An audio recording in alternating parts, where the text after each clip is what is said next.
guys, this is Gypsy Callis with Keller Williams Realty, mortgage loan originator. This video is going to be about your money sitting in a bank and your account earning less than 1% currently. Inflation is still running above 2.5%, and America is now paying $88 billion a month just in interest on its national debt currently. It's the same as the defense and education budgets combined. So I just wanted to make this video for you. Let me connect the dots for you a little bit to see what's going on here and how we can get the big picture. The Federal Reserve is currently holding the benchmark rates at 3.5 to 3.75%. That's the second straight meeting that they've held already. They chose to hold the rate steady, right? Jerome Powell's term as the Fed chair expires on May the 15th, and President Trump is already nominated Kevin Warsh to replace him, Jerome Powell. So now a new Fed chair cannot wave a magic wand, solve all America's financial problems, right? The Fed, of course, influences short-term borrowing costs. Let me be clear, it doesn't directly set your mortgage rate and what you're going to see in the market.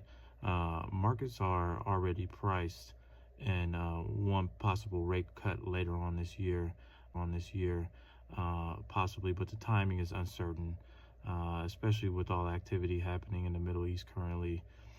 I personally expect rates to stay the same, if not increase throughout the year. They're probably going to go up for sure, slightly. With Iran and the Hormuz Strait in China, part where it gets real, right? The Strait of Hormuz is the narrow waterway that carries roughly 20% of the world's oil and gas. So it has to go through this portion of water. So it's been blocked since February, late February, when the United States and Israel launched airstrikes on Iran. But here's the part no one's talking about. Iran kept shipping oil through that strait the whole time.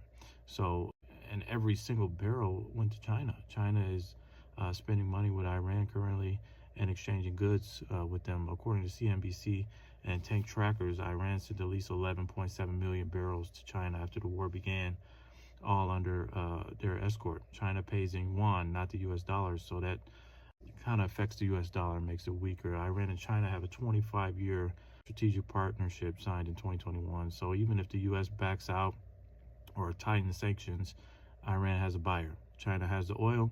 They don't need us in that transaction. It means for you and I, energy prices are going to spike, shipping costs are going to rise, cost of goods to grocery store and gas tanks, it's going to cost more to build a house, and the material prices, they're going to go up. Inflation is going to stay sticky, and mortgage rates are going to probably stay elevated. You know, the national debt just